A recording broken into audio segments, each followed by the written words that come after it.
Mike and Tony off. I feel so lucky to be hosting this show with one of my great friends.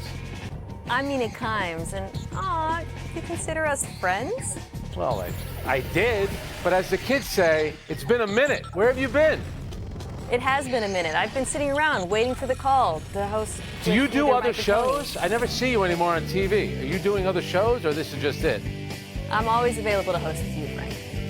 That's what I want to hear. That's what I want to hear. Good job. So happy to have Mina along. Welcome to PTI, everyone, with Mike and Tony off tubing on the Shenandoah River. I'm joined by my esteemed colleague from NFL Live and the Mina Kimes Show, featuring Lenny, the aptly named Mina Kimes.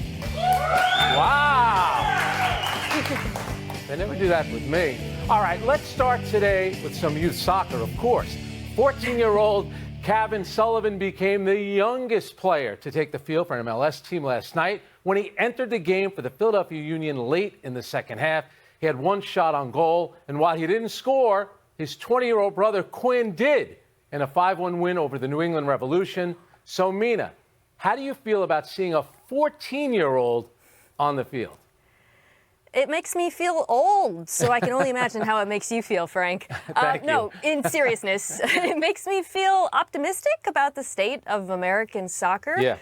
Because it seems indicative of the fact that we are closing the gap somewhat with the rest of the world, the powerhouse countries in Europe and South America, not just because we have more young talent, but also because of the way we're finding and developing that talent. Kevin broke the record, but he's really just the tip of the spear. Yeah. 8 of the 10 youngest players to ever make their professional debuts in U.S. soccer have done so in the last 4 years. There were multiple teenagers on the pitch last night. And Frank, to me, that's promising, not just because of, again, the talent and their potential, but because it seems like we're kind of figuring out this development thing in terms of the academies, the ways we train these players, the fact that some of them go on to play overseas. And Frank, that makes me optimistic that we won't end up going down the same road that we did with the previous record holder, Freddie Adu. Yeah, you know, you're right. And you mentioned me being old and knowing something about youth soccer. Here's what I know about 14-year-olds who play soccer. They're worried about playing on the right club team with their buddies, or they're worried about making the varsity as a freshman. They're not playing in an MLS game. So this is pretty remarkable what he did. And you're so right. You know, a month ago, there was a kid, Julian Hall, who plays for the Red Bulls, 16 years old. He scored. He became the second youngest player after Freddie Adu to score in the MLS. And remember, we just got done watching the Euro with Lamine Yamal, who played for Spain. Yeah. He plays in Barcelona. He turned 17 during the tournament. He had one of the goals of the tournament in the semifinals, so against France. So on the international stage, we've seen young players from other countries. Pele, remember, was only 17 when he scored 2 goals in a World Cup final. But you're 100% right about the development. But here's where it gets interesting. A lot of the young players here, to really prove themselves, go overseas. And Sullivan is already signed by Manchester City, one of the richest teams in the world, one of the most successful teams. I remember when you did a story on Luka Doncic when he was in Spain. Remember, the guys like Luka, Nikola Jokic, Giannis Antetokounmpo, they start to develop in their countries, but they want to play in the best league in the world. And that's not a knock on MLS. It's just that the U.S. players want to go play overseas in places like England, Spain, and Italy, just like the young European players, basketball players, all want to play in the NBA. I love it. 14. When he was born, Frank, I think you were already filling in on this show, maybe, if I'm doing my math right? I was getting ready to retire when he was born.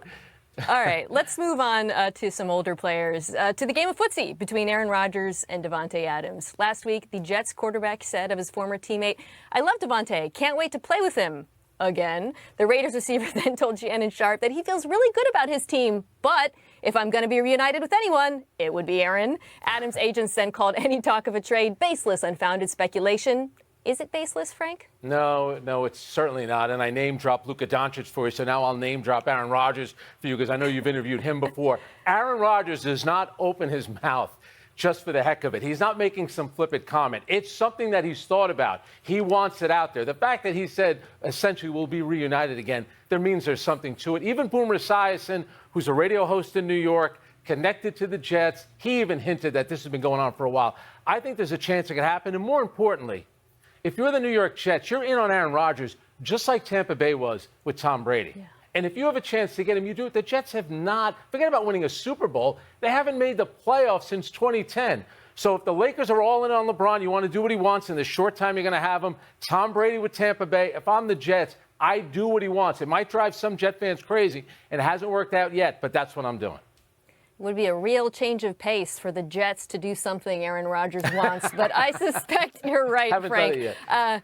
At least on that side of the equation, right? Not just because Rodgers obviously wants to be reunited with Davante Adams, but because, as you alluded to this, the Jets are all in on this season. They're maybe the most all in any team has been in recent NFL history. Now, that's not to say it would come without any risk. In trading for Davante Adams, you bring on his contract, which is reasonable this year, but goes up pretty dramatically. So they might be paying a lot in terms of draft picks for a one-year rental, but it would still be worth it. My bigger question is, would the Raiders do it? I think Davante would be happy. He's made that clear. But the Raiders seem to believe that they can win. Based on some of their moves this offseason, despite the tenuous situation, shall we call it, quarterback. Now, that could change mid-season if they've lost a bunch of games, but I'm not so sure, Frank, they would be willing to part with their star receiver right now until it's proven that it's the best option for them. And I'll tell you what, I think Davante Adams has handled it the right way, because you don't want to tick off your organization. You don't want to tick off the fans. So he's saying, hey, this is everybody else, and his agent did the right thing. But come on, after what happened to him after leaving Green Bay, and that's one thing about a lot of these great receivers, and it happened with Hill in Miami. I get it. He's still a terrific player, but Kansas City's winning Super Bowls without you. And that's how the way it works. And he wants to get with a great quarterback. Here would be my question to you, though. Aaron Rodgers last year, 4 snaps, Achilles. I know you're not a doctor, but I know you watch a lot of film. How confident are you at this age he could come back and still be effective? Last time we saw Aaron Rodgers, when he was healthy, he wasn't great before he was traded. He was actually a bottom 10 quarterback in QBR. And since then, Frank, the only thing that's happened is he tore his Achilles and is getting older. So I am not super confident, but I am confident that it will be an upgrade from what we saw with the Jets quarterback situation last season. You know, he lives a mile from me. I've seen you more over the last year than I've seen Aaron Rodgers. There's yet to be a sighting, so we're all doubting whether or not he actually does live there. All right, baseball resumes tomorrow, and when it does, the Dodgers hope to change their recent fortunes. They've lost 6 of 7 heading into the break. They have 4 starting pitchers out of the rotation, and they're still without Mookie Betts. It's Shohei Ohtani's first pennant race, and he says he considers anything short of a World Series title a failure. So, Mina, how much of the Dodgers' second half is on his shoulders? Well, not a lot is on his shoulders. A lot is on Kershaw's surgically repaired shoulders, or Yamamoto's rotator cuff, or Mookie Betts' fractured hand, or any number of the unbelievably copious injuries this Dodgers team has endured. Shohei has been fantastic, and he will continue to be fantastic, and it won't be enough unless some of these players return to health. You mentioned the pitcher situation with the starters, but they actually have 12 injured pitchers altogether. So depth is an issue there, and that's not even getting to how bad the end of the lineup has been. For me, in my opinion, rather, for the Dodgers to actually contend, and this season is about contention, it's not about winning the division, they have to make a big trade. And that's even in addition to some of their players coming back. Really? I figured it would take 10 minutes. It took you 5 minutes to get the word copious in this story, so I appreciate that. Here's what I love about the pressure that's going to be on Shohei. And you're right, it still comes down to pitching. And when you get to the postseason, you can have one of your big bats struggling, and you could still win a World Series, because it really is a couple of starting pitchers and a bullpen. But here's the thing about Shohei. If you go back to when he came into the league with the Angels, this is where he's finished in the race. 10 games out of the wild card, 21, 10, 14, 13, and last year, 16 games. He has not sniffed the postseason. And we've talked about his former teammate with the Angels, Mike Trout, has only had 12 postseason at-bats. Shohei has had a big round 0. They're going to get there this year. They're 7 games up in the NL West, so that's important. But as great of a player as he is, and he is he's worth the price of admission in baseball. Absolutely. Look at what he did in the All-Star game the other night. He comes in as the biggest star, and he hits a home run. But when it gets to a pennant race, and then come playoff time, there'll be a lot of pressure on him. Kind of like it was with Barry Bonds, who did not have necessarily a great playoff. Made it to one World Series, didn't win. But that's what I'm interested to see. Everyone loves Shohei Ohtani, but he's never been in this position before, Mina. They get to the playoffs and he's amazing and they still lose because of the injuries, the rotation, the lack of the depth, and you come here and you say Shohei Ohtani, 0 rings, 0 wins, I'm going to be so angry. I'm already angry about it. I don't do that. You only get mad at me when I mention quarterback wins. I don't get too crazy about the rings, especially in baseball, because you need, it takes a team. By the way, Barry Bonds, like I mentioned, 245, 9 home runs in 45 postseason games. But all-time great player, all-time great hitter as well. All right, let's take a break. But coming up, the Texans and the Bears. This is right in your wheelhouse, Mina. Play a preseason game 2 weeks from tonight. Which team is more intriguing? I'm always intrigued by the Hall of Fame game. And what was a bigger deal for Caitlin Clark last night? Breaking the single-game assist record or losing to the Dallas Wings? I never said anything about rings, that he has to have a ring. Can he get to the postseason first? Is that all right? To it.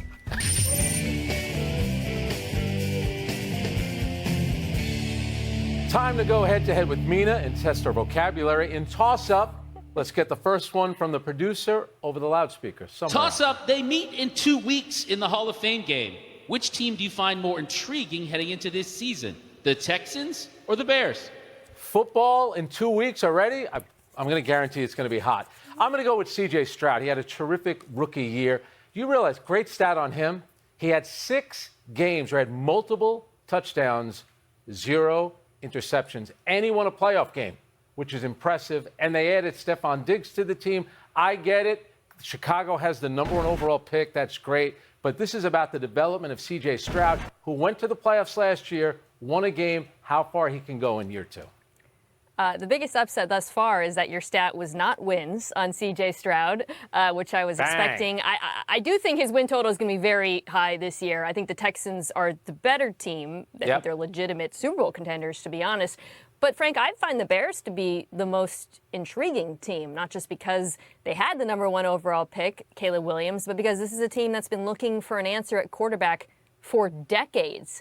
And the situation that #1 pick walks into is being advertised as perhaps the best situation for a rookie quarterback ever, with all that they've done to surround him with wide receiver talent, including, of course, in the draft, adding Rome Odunze to an excellent room. Those expectations are what make me so eager to see how this all plays out. Because Caleb Williams, as much as I loved him in college, as much as I believe he deserved to be the #1 overall pick, does have some flaws in his game and things that he needs to get better at. And if he doesn't quickly, there's going to be some pretty intense nerves in Chicago. Yeah, and Chicago has not had a big-time quarterback in a long time. Let me give you a stat. 8 rookie quarterbacks have won a playoff game since 1950. 5 of the previous 7 won a playoff game the next season. 2 of those, Ben Roethlisberger and Russell Wilson, won the Super Bowl. Do you see anything like that for C.J. Stroud? I think it's possible, not just because of what Stroud did last year, but because of how good this defense is and how good their head coach is. DeMeco Ryans is truly, truly one-on-one. He did a great job. All right, what do we got next? Toss-up, bigger deal for Caitlin Clark last night. The assist record or the loss? All right, so the final WNBA game before the Olympic break, I know there was an All-Star game on Saturday in Dallas last night, the Indiana Fever. Caitlin Clark, 24 points, 19 assists. That's a WNBA record. But Caitlin Clark, like all these great players in every sport, she's all about wins. And you could tell her attitude and her behavior at the end of the game, she was not happy because Dallas isn't a great team, and Indiana is 11-15 after the 3-10 start. She wants those wins. I don't think the stats mean a lot to her, and the stats have been incredible. She's all about the wins and the losses, and that to her is going to be the bigger stat.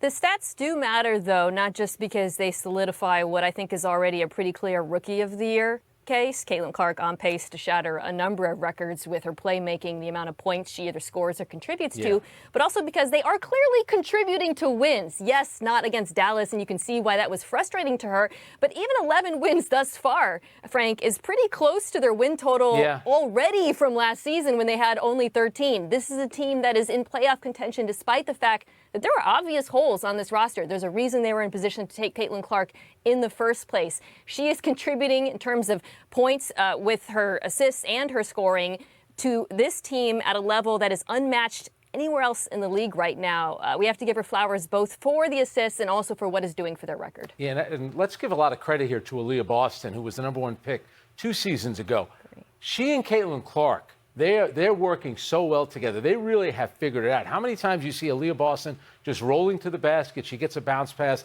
and lays it in. And some of those assists last night from Caitlin Clark was spectacular. Here's what bothers me, though. And Caitlin Clark and Sabrina Ionescu, 2 terrific three-point shooters, they're not going to be in the three-point competition tomorrow night. What are we doing here?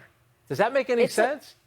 It's a bummer, but I'm excited to see her in the game, and I'm excited to see this team after the break because they've played the hardest schedule, and this woman has not had any rest. She could be even better when she comes back. All right, let me ask you this, one more. Do you agree with me as opposed to Michael Wilbon? I'm putting Caitlin Clark and Angel Reese on the Olympic team. Everyone wants to see them in Paris. What's wrong with that?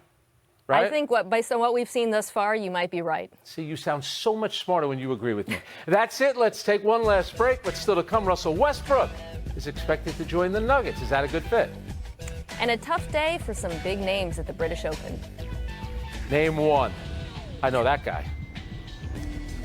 And you.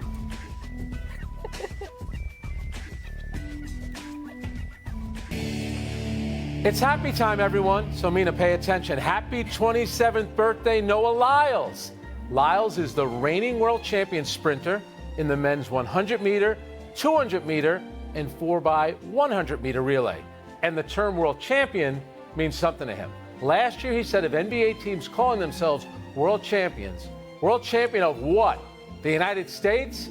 He also said on Netflix of his British rival, Zarnell Hughes, if you don't have main character energy, track and field isn't for you.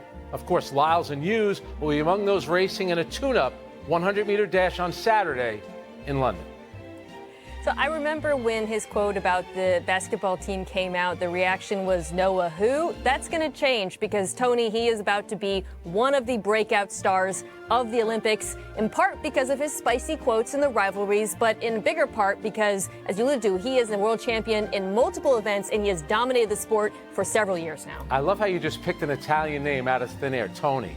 You could call me Frank, Francesco, Bum, something like that. I love that. Happy anniversary. Speaking of Tony, happy anniversary, Tony Maiola. This is the Tony. On this day, 30 years ago, I remember like it was yesterday, the New York Jets and head coach Pete Carroll signed the U.S. national soccer team's goalie to a try at his kicker, even though he hadn't put on the shoulder pads since the 8th grade. Some Jet teammates reportedly nicknamed Maiola Captain Hook. It's kind of mean, for his propensity to kick the ball to the left, but he made it to the final round of cuts before bowing out to Nick Lowry. Maiola was the U.S. keeper for the 1990, 94, and 2002 World Cups, and in 2000 was named MLS MVP, Goalkeeper of the Year, and MLS Cup MVP. And now the Kearney, New Jersey native, who I know pretty well, is a very good broadcaster. Listen to Tony, he knows his stuff.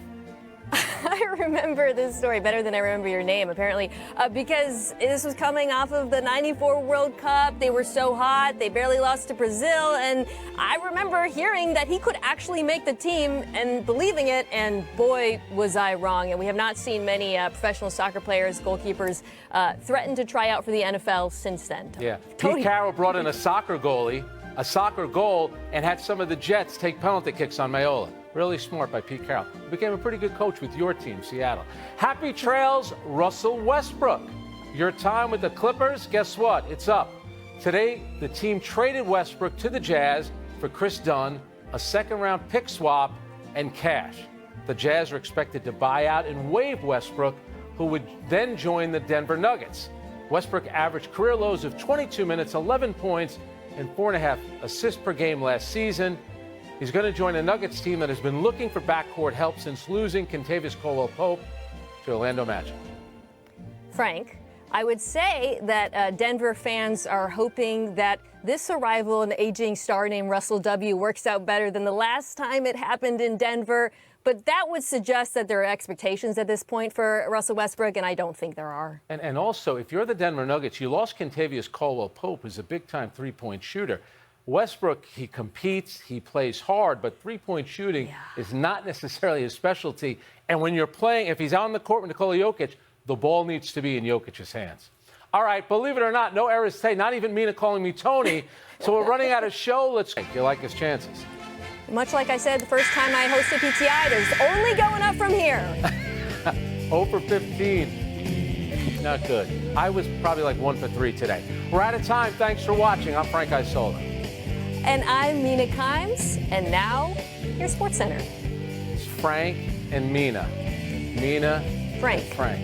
Is it that Frank. hard to read? You know all these. You have this great vocabulary. Mina. Remember my name. Respect and potential. Courtney Cronin takes us through the situations and expectations awaiting this quarterback class. Join me on a journey into the world of 6 first-round quarterbacks, rookies whose paths in the NFL range from day one starters to a long voyage of tests and trials to become QB1. Inside this library are books that afford you the power to choose your quarterback's quest. Find the league's next rising star. It looks like your journey begins here with The Promise. Top in Washington, Jaden Daniels will become the franchise's 13th starting quarterback since 2018. The reigning Heisman Trophy winner brings promise but is unproven. Washington believes Daniels will inject life into a brand new offense after becoming the only player in FBS history to amass 12,000 yards passing and 3,000 rushing yards in his career. Your next path leads you to the prospects. These 3 quarterbacks representing the future for their franchises, though starting on different timelines. New England is primed for an extensive rebuild, which could lead Drake May to spend much of his rookie season learning as a backup. Minnesota's J.J. McCarthy could be a quick study with the NFL's top wide receiver, and insurance for the Vikings if veteran Sam Darnold struggles.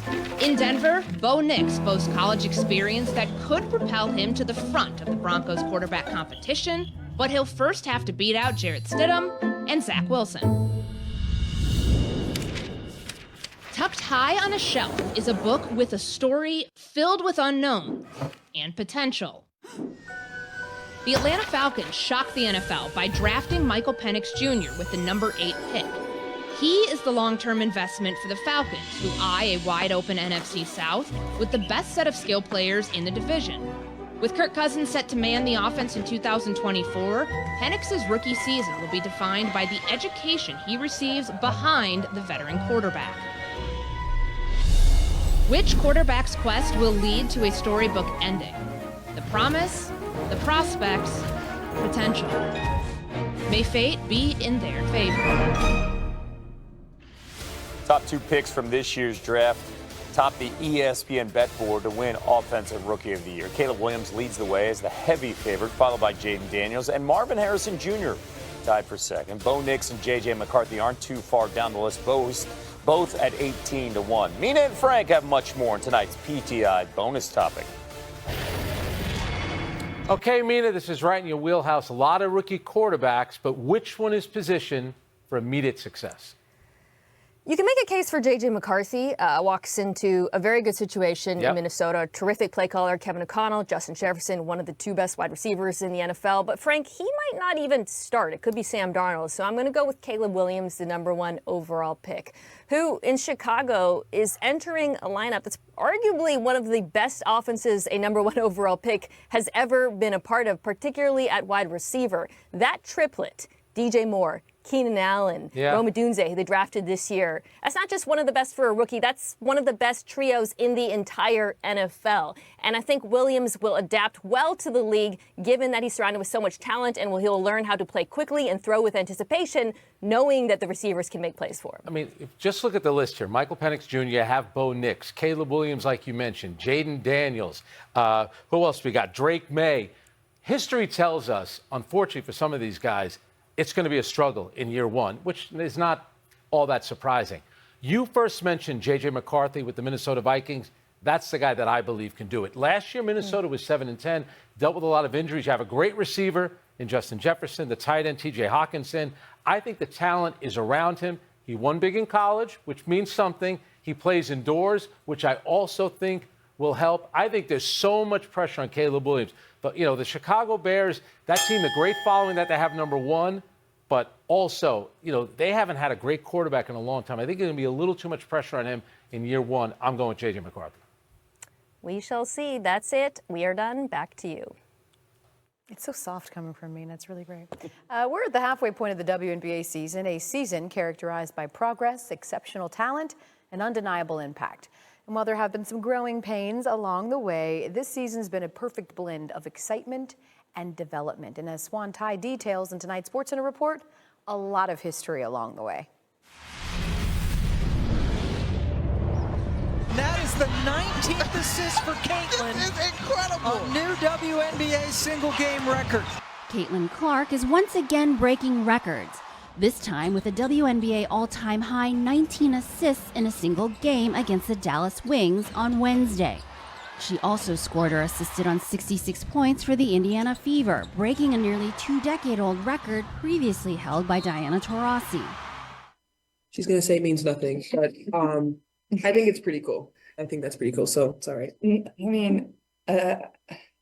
I just think I just try to set my teammates up for success. My eyes are just always on our post players, whether that's Liz or whether that's AB or whoever's in the game at the time. It comes at the halfway point of an already history-making season for the WNBA, which has seen viewership increase by 117% compared to last season, with rookies and veterans making their mark. History continues to be made for Angel Reese. Angel Reese of the Chicago Sky set a WNBA record with 15 consecutive double-doubles, but it's Las Vegas Aces veteran Asia Wilson who is currently dominating the league leaderboard. This is why she is the front runner for the